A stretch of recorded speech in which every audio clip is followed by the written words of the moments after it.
Fala galera que já é inscrita no Pautas e Táticas, ou você que vai se inscrever assim que o vídeo acabar, chegou a hora de fazer o nosso exercício que já virou tradição de todos os anos.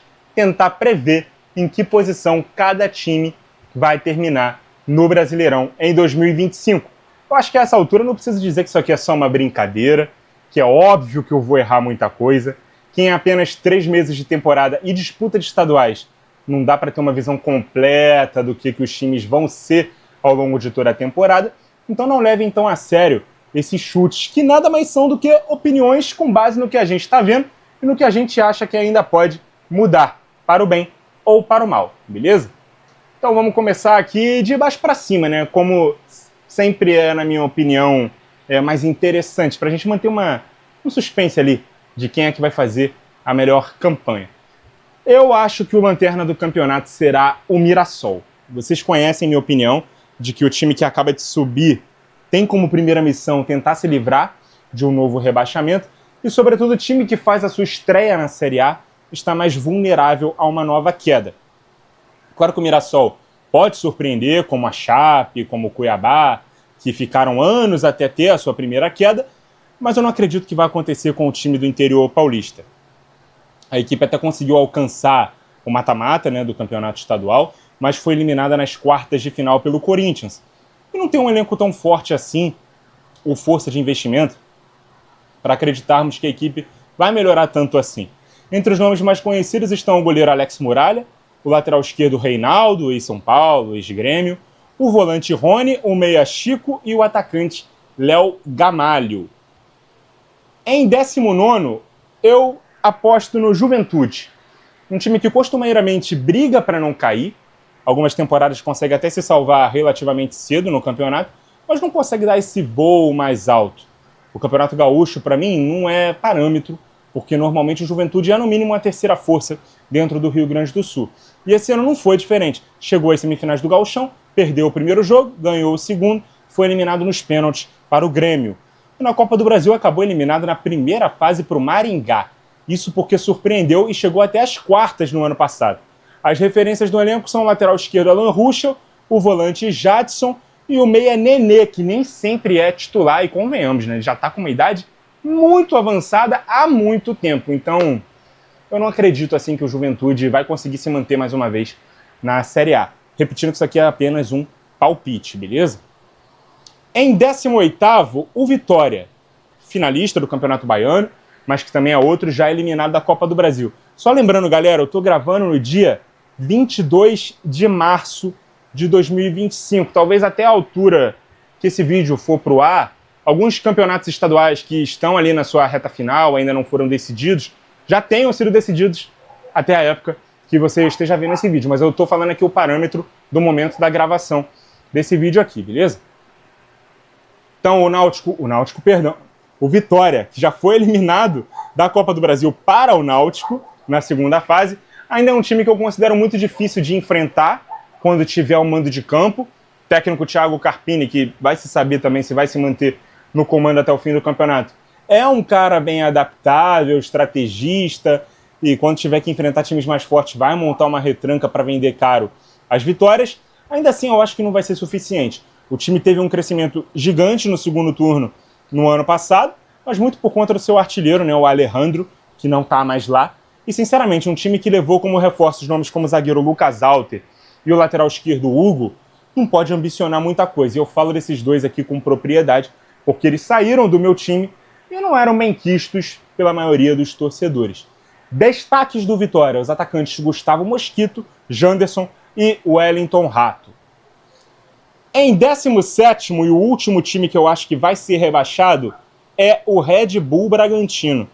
Assim como o Mirassol também conseguiu alcançar as quartas de final do Campeonato Paulista e foi eliminado pelo Santos, mas por sua vez passou pelas 2 primeiras fases da Copa do Brasil, só que em ambas precisou dos pênaltis. 5-4 contra o Souza da Paraíba e 4-2 contra o São José do Rio Grande do Sul. É um time que se livrou do rebaixamento na última rodada no ano passado, e aquele hype, né, do time que tinha um projeto ambicioso, que a gente tinha impressão no ano que ele subiu, praticamente acabou. A ideia que a gente tem do Bragantino agora é de um time pouco pressionado para ter resultados esportivos, e que mais cedo ou mais tarde isso vai acabar culminando num rebaixamento. Eu gosto muito do técnico Fernando Seabra, mas assim como ele caiu no Cruzeiro com a sequência de maus resultados, eu acho que pode acontecer no Bragantino também. Destaques são o goleiro Cleiton, o lateral Juninho Capixaba, os volantes Gabriel e Matheus Fernandes, os dois ex-Botafogo, o meia John e os atacantes Mosqueira, que o Botafogo inclusive está de olho, e o Isidro Pita. Agora eu vou falar de dois times que, na minha opinião, devem ficar ali num limbo, em que provavelmente não vão pegar vaga para a Sul-Americana e que devem se livrar do rebaixamento nas duas últimas rodadas. O 16º colocado, Sport, e o 15º colocado, Ceará. Duas equipes que estão retornando da Série B, que foram finalistas de seus estaduais, mas eu não vejo força para brigar mais acima na tabela. Ainda assim, eu acredito que eles não vão cair, tá? O Vozão talvez seja um pouco mais forte do que o Leão da Ilha, e por isso eu o coloco num degrau acima. Até porque o Ceará seguiu em frente até a terceira fase da Copa do Brasil. O Sport já não teve a mesma sorte, foi eliminado ainda na primeira rodada. Destaques do Sport, o meia Lucas Lima, os atacantes Gonçalo Paciência e o Carlos Alberto, ex-Botafogo. Destaques do Ceará, os meio-campistas Fernando Sobral, Lucas Mugni e o atacante Pedro Raul, ex-Botafogo, ex-Vasco, ex-Corinthians, ex-Goiás. Esse aqui é realmente ex de vários clubes no Brasil. Em 14º, o Grêmio. O tricolor gaúcho não está jogando um futebol confiável. É outro que precisou de pênaltis para passar pelas duas primeiras fases da Copa do Brasil, além de ter também precisado dos pênaltis contra o Juventude nas semis do Gauchão. Na decisão, acabou perdendo para o rival Internacional, um título decidido na derrota em casa por 2-0. O técnico Gustavo Quinteiros ainda vai ter muito trabalho para arrumar essa equipe, que no máximo deve conseguir ali uma vaguinha que sobrar para a Sul-Americana se os classificados para a Libertadores excederem o número natural na zona de classificação. Os principais nomes do Grêmio são, em sua maioria, meio-campistas. Vila Sante, Monsalve, Edenilson, Cuejá, Cristaldo e eu também vou destacar aqui o atacante Brett White, beleza? Em 13º, o Vasco da Gama. Uma situação não muito diferente que a do Grêmio, que não fez um campeonato carioca que inspirasse muita confiança, até manteve uma invencibilidade relativamente longa, mas com muitos empates e seus primeiros grandes desafios, né, acabou dando mais respostas, com derrotas que deram a impressão que o time não tem muito de onde tirar forças, apesar de ter avançado na Copa do Brasil com facilidade em ambas as primeiras fases. O Gigante da Colina vai praticamente com esse time aí para a temporada, né? Um time pouco ofensivo, comandado pelo Fábio Carille, que não é um técnico que se destaca, né, por seu repertório tático ofensivo, né, que não tem tanto poder de investimento para resolver lacunas do time, como as pontas, ainda que conte com reforços caseiros, como os retornos de lesão de nomes como Adson, como David, como Estrela. Outros grandes destaques do elenco do Vasco são o goleiro Léo Jardim, o lateral esquerdo Lucas Piton, os meias Coutinho e Payet. O Payet, ao que tudo indica, não vai renovar o contrato no meio da temporada, mas ainda assim é um bom nome ali para revezar com o Coutinho. E o centroavante, Verratti, beleza?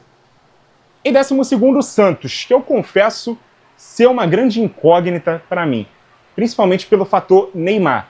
Primeiro, ele vai continuar no clube até o final do ano? Segundo, se ficar, será que ele vai se manter saudável para jogar quantos jogos? Terceiro, nesses jogos que ele tiver disponível, ele vai realmente fazer a diferença? Como a expectativa em cima dele nos leva a crer? E por último, se ele não continuar, o Santos vai conseguir se virar sem ele? Seja com o elenco atual ou trazendo algum outro grande reforço? Seja como for, o primeiro objetivo do Santos é fazer 45 pontos rápido e não deixar qualquer chance de rebaixamento invadir o clube. A equipe, por ter sido campeã da Série B, entrará na Copa do Brasil apenas na terceira fase. E no Paulistão, alcançou as semifinais, eliminado pelo Corinthians. Destaques, além do próprio Neymar, os pontas Guilherme e Soteldo, o meio-atacante Roleiser e o centroavante Tiquinho Soares. Que saudade do meu ex. Em 11º, falando em incógnita, né, meu palpite para essa posição é o Cruzeiro. Clube que começou a temporada com altas expectativas por conta dos reforços badalados, mas como eu mesmo ressaltei num vídeo para falar exclusivamente sobre o que esperar da Raposa nessa temporada, eu levantava muitas dúvidas quanto ao encaixe de tantas peças que precisam ser preservadas em fases defensivas, seja por serem grandes estrelas, com status de principais nomes de seus clubes anteriores, seja por terem idade avançada. O Cruzeiro também passou por uma mudança de treinador. Saiu de cena o Fernando Diniz, entrou em cena o badalado Leonardo Jardim. O time acabou eliminado no estadual nas semis, mas vai entrar na Copa do Brasil direto na terceira fase por conta de sua posição no ranking da CBF. Principais nomes: o goleiro Cássio, o lateral direito William, o zagueiro Fabrício Bruno, o volante Matheus Henrique, o meia Eduardo, o ponta Dudu e o atacante Gabriel Barbosa, o Gabigol. Em 10º lugar, o Bahia. E honestamente, eu pensei se eu realmente iria colocar o Bahia numa posição mais alta que clubes como Cruzeiro, Vasco, Santos, porque a presença do Bahia na Libertadores, depois de tantos anos, pode fazer com que o foco da equipe seja nessa competição, deixando o brasileiro um pouco de lado. Isso pode significar a perda de pontos importantes para o tricolor. Ao mesmo tempo, o trabalho a longo prazo do Rogério Ceni e o fato do time parecer mais pronto que os clubes supracitados me fazem ainda confiar que o Esquadrão de Aço vai terminar a competição na primeira metade da tabela. O time saiu na frente na final do Campeonato Baiano, é outro que, por estar na Liberta, também só ingressará na Copa do Brasil na terceira fase, e tem como destaques o zagueiro Gabriel Xavier, o volante Caio Alexandre, os meias Cauli, Everton Ribeiro e Rodrigo Nestor, e o atacante William José. Em 9º lugar, o Fluminense. Rapaz, eu acho que o Fluminense tem até time para estar em posições mais acima. Eu acho que a briga do Fluminense vai ser para tentar chegar entre os 6 primeiros, se classificar para a Libertadores. Mas no momento eu enxergo outros times mais preparados do que ele. O time foi vice-campeão carioca, passou sem sustos pelas primeiras fases da Copa do Brasil, né? A salvação do rebaixamento, quase milagrosa, mais uma, né, para a história do tricolor. No ano passado também deu à diretoria do clube um senso de urgência para reforçar a base do time campeão da América, que decepcionou na disputa do Brasileirão no ano seguinte. E ao mesmo tempo eu não coloco muita fé que o técnico Mano Menezes vai terminar o ano como técnico do tricolor das Laranjeiras. De qualquer forma, eu destaco nesse elenco o goleiro Fábio, o zagueiro Thiago Silva, os meias Arias e Ganso e os atacantes Herman Cano, Canóbio e Kevin Serna. Em 8º, o Fortaleza, o Leão do Pici, que chegou a brigar pelo título no ano passado e repetiu a melhor campanha de sua história, ficando em 4º lugar. O time do Juan Pablo Vojvoda tem no trabalho do técnico argentino e em sua longevidade a sua principal fonte de confiança. O sucesso a longo prazo do treinador faz com que o Lion seja sempre respeitado dentro do Castelão e seja uma ameaça em potencial quando joga de visitante. O Fortaleza está na Libertadores da América, só joga a Copa do Brasil a partir da terceira fase, também foi finalista do Campeonato Cearense, mas apesar de ter saído atrás do rival Ceará, ainda é favorito para conquistar o título estadual e também fazer uma campanha melhor no Brasileirão. Destaques: o goleiro João Ricardo, o lateral /ponta Iago Pikachu, o zagueiro Davi Luiz, os meias Emanuel Martínez e Tomás Pochettino, e os atacantes Marinho, Breno Lopes e Martim Lucero. Em 7º lugar, o São Paulo. Assim como o Fortaleza, ambos são aqueles times que vão ocupar posições que podem se tornar vagas de pré-libertadores se outros times classificados via outras competições ocuparem as 6 primeiras vagas. Eu ainda chutaria que o tricolor paulista vai ficar em 7º lugar. É um bom time, com um ótimo elenco, sobretudo no 11 inicial, mas que por vezes pode parecer desequilibrado na defesa e sem uma reposição à altura dos titulares, por ter na escalação principal jogadores que poderiam disputar a posição jogando juntos. Ainda assim, a impressão que deixou no Campeonato Paulista, sendo eliminado na semifinal, num jogo em que foi claramente prejudicado pela arbitragem, não deixa uma boa impressão, né, de que o time poderia até mais nessa temporada. É mais um que está na Libertadores, ainda não fez sua estreia na Copa do Brasil. É claro que precisamos destacar o quarteto ofensivo, formado por Oscar, Lucas Moura, Jonathan Calleri e Luciano. Né? Poucos times no Brasil têm 4 jogadores dessa magnitude em seus elencos. Abrindo o G6, eu coloco o Atlético Mineiro, time que decepcionou na reta final do ano passado, conseguiu a façanha de chegar a 2 finais nos mata-matas, mas perder ambas. E ainda teve uma ameaça de descenso até a última rodada. Ainda que remota, ela existiu, que é o que deixou, inclusive, de fora da Liberta desse ano. Na minha opinião, é inclusive o grande favorito para conquistar a Copa Sul-Americana. O time passou tranquilo pelas 2 primeiras fases da Copa do Brasil, foi hexacampeão mineiro consecutivo.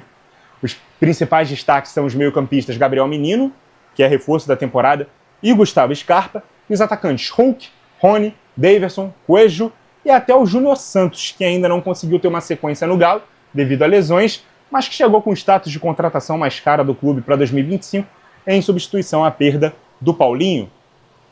Em quinto lugar, o Corinthians, time que desde a chegada do Ramon Dias no ano passado, e também com a vinda de alguns reforços na reta final, que levaram o clube de preocupado com o rebaixamento à pré-Libertadores, vem mostrando uma grande ascensão. Ainda assim, as ideias pouco convencionais do técnico argentino, adepto muitas vezes de sistemas com 3 zagueiros, outras vezes com losango de meio campo, fazem com que algumas derrotas do time do Parque São Jorge acabem o tendo considerado culpado. Pessoalmente, eu acho um exagero. Para mim, o Ramon é técnico para o Corinthians não se preocupar com troca por muito tempo, mas a gente sabe como o futebol brasileiro funciona, né? E no mais, o Corinthians, que saiu na frente na final do Campeonato Paulista, vencendo o Palmeiras por 1-0, acabou caindo no segundo playoff, pré-fase de grupos da Libertadores. Foi redirecionado para a Copa Sul-Americana. Eu não acredito que o Corinthians dará muito atenção a essa competição, né? Pelo menos não no início. Vai tratar o Brasileirão como prioridade. Eu confesso que qualquer posição entre terceiro e sexto lugar para o Corinthians aqui estaria bem entregue nesse palpite. Mas nada mais acima, nada mais abaixo, eu acabei escolhendo o quinto lugar mesmo, beleza? Destaques: o goleiro Hugo Moura, os meio-campistas José Martínez, Ranielli, Carrillo e Rodrigo Garro, que normalmente compõem o losango, e os atacantes Memphis Depay e Yuri Alberto. Chegamos ao G4 e eu abro com o atual campeão e meu time de coração, o Botafogo. E por que eu acho que o Botafogo vai ocupar a quarta posição do Brasileiro? Bom, eu não tenho a menor convicção disso aqui, mas é o mínimo que eu espero, porque times com grandes investimentos têm por obrigação continuar brigando por títulos. E por mais que tenha tido as perdas de 2 grandes titulares, do treinador, dos principais reservas, de ter feito 3 primeiros meses de 2025 muito ruins, não conseguindo chegar nas finais do estadual, perdendo a Supercopa e a Recopa, o clube tratou essa primeira parte do ano como pré-temporada e teve cerca de um mês aí para se preparar, visando o que realmente importa. Com um novo treinador, que divide opiniões, é verdade, e alguns reforços que já estrearam e jogaram pouco, e outros que ainda nem estrearam. E eu ainda acredito que esse elenco será ainda mais reforçado na próxima janela. Sem falar que a base campeã nacional e continental está mantida. E isso me inspira a confiança de que o time vencerá mais jogos, né, do que perder dentro do Brasileirão, beleza? Vai vencer mais da metade dos jogos da competição a ponto de ficar no mínimo na quarta posição. Abaixo disso é decepção, acima disso seria surpreendente para mim. Destaques: eu vou ressaltar os 2 nomes ofensivos que permaneceram no elenco, o Savarino e o Igor Jesus, e citar alguns reforços que ainda podem beliscar titularidade. O Arthur e o Nathan Fernandes devem brigar por uma vaga na direita, o Santi Rodrigues deve ser o titular da meia esquerda, em substituição ao Almada, e o meio-campista Wendel, que vai chegar no meio do ano, também chega com status de titular. Resta saber se impondo uma mudança de sistema tático ou substituindo alguns dos volantes titulares, né? O Gregory e o Marlon Freitas. Em terceiro lugar, o Internacional, que desde que o técnico Roger Machado assumiu, no meio da temporada passada, vem jogando um grande futebol. Muito consistente, com grandes resultados, e que esse ano já rendeu o título de campeão gaúcho. Mais um que chegou a brigar pelo título até as rodadas finais, no ano passado. Eu acredito que chega forte para mais uma temporada. Está no grupo da morte da Libertadores, com o Bahia, inclusive.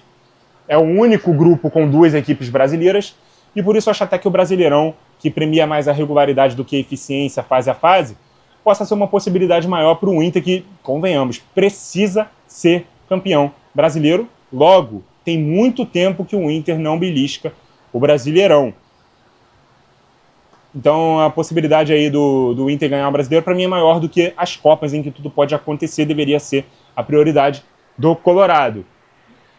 O elenco, apesar de muito forte e interessante, ainda não é um dos 2 melhores no futebol brasileiro, ao meu ver, mas o Inter deve fazer bonito aí no campeonato nacional esse ano.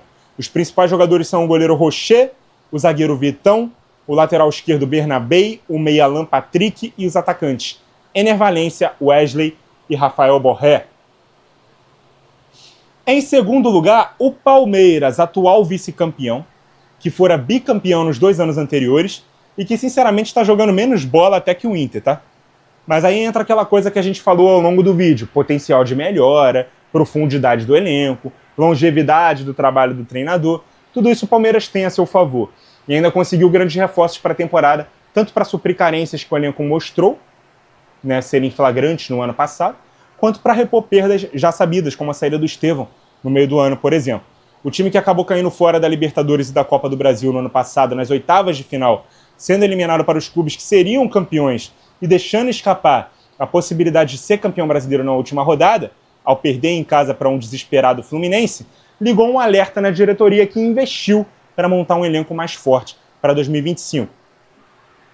Saiu atrás do Corinthians na decisão do Paulistão, mas sabemos que para um clube com as ambições que o Palmeiras tem, ganhar ou perder um título estadual não faz diferença no fim das contas. Vide o fato de ser o atual tricampeão paulista e terminar o ano frustrado, por em tese não ter ganho em nada, é um bom termômetro, né? Para a gente ver quão relevante é o estadual para um clube com as ambições competitivas do Palmeiras. Os grandes destaques: o goleiro Everton, o zagueiro Gustavo Gomes, o lateral esquerdo Piquerez, os volantes Aníbal Moreno, Richard Rios, Emiliano Martínez e os meias Rafael Veiga e Maurício, além dos grandes reforços do ano, os atacantes Paulinho e Vitor Roque. E o favorito para ganhar o Brasileirão nesse ano, assim como eu também palpitei no ano passado, é o Flamengo. O Flamengo, que tem um dos melhores, se não o melhor elenco do Brasil, que se reforçou bem, que tem potencial de investimento para melhorar ainda mais o elenco, que fez um ótimo primeiro semestre, sendo campeão da Supercopa e do Campeonato Carioca, que vem de uma reta final de ano passado com o Felipe Luiz assumindo o time no lugar do Tite e resgatando a essência dessa base de elenco, que é jogar um futebol mais intuitivo, menos posicional, além de ajudar a tirar a atenção de uma relação de treinador com um grupo que era muito visível, também pela presença do Gabigol, que hoje não está lá, também. Mas o fato é que o time entra com mais certezas do que dúvidas na competição. E nenhum outro iniciará o Brasileiro com a pressão para ir bem que o Flamengo vai iniciar. É um ônus de ser o favorito. Se tem uma torcida que cobrará nada menos do que o título, é o torcedor do Flamengo. Se tem um time que o vice-campeonato brasileiro seria um resultado abaixo da expectativa, é o Flamengo. Isso é sobre a força do time atual e sobre ter largado, entre muitas aspas, a disputa do Brasileirão em prol das Copas em outras temporadas. É claro que o rubro-negro não reclamou de ter jogado 3 finais de Libertadores em 4 anos com 2 títulos entre 19 e 22. 3 finais consecutivas de Copa do Brasil entre 22 e 24, também com 2 títulos. Mas eu sei que pega muito no coração do flamenguista não ganhar o Brasileiro há 4 temporadas, tendo time que poderia vencer. Eu já ouvi de vários rubro-negros que o Brasileiro tem que ser a prioridade todos os anos, porque é esse o campeonato que realmente diz quem é o melhor time. E eu concordo. Mas na cabeça deles, o Flamengo ser o melhor time e abrir mão de disputar o título em prol de Copas é um pecado. Faz com que o Brasileiro não seja vencido pelo melhor time. Se vai ganhar, eu não sei, mas em 2025, até agora, o melhor time do Brasil é o Flamengo e entra como favorito para vencer esse ano. Destaques, por enquanto, o lateral Wesley, que está na iminência de ser negociado, né, na próxima janela europeia, o zagueiro Léo Ortiz, o volante Gerson, o meia Arrascaeta, o ponta Bruno Henrique e, quando se recuperar de lesão, o centroavante Pedro. E é isso, galera. Esse é o meu prognóstico do Campeonato Brasileiro. Lembrando que é só uma brincadeira, que eu tenho certeza que eu vou errar muitos desses palpites. No fim do campeonato eu volto aqui, vejo o que eu acertei e o que eu errei. E você aí também pode palpitar nos comentários qual a posição que você acha que seu time vai terminar a competição. Muito obrigado a você que acompanhou o vídeo até aqui. Continue ligado no Pautas e Táticas. E até a próxima!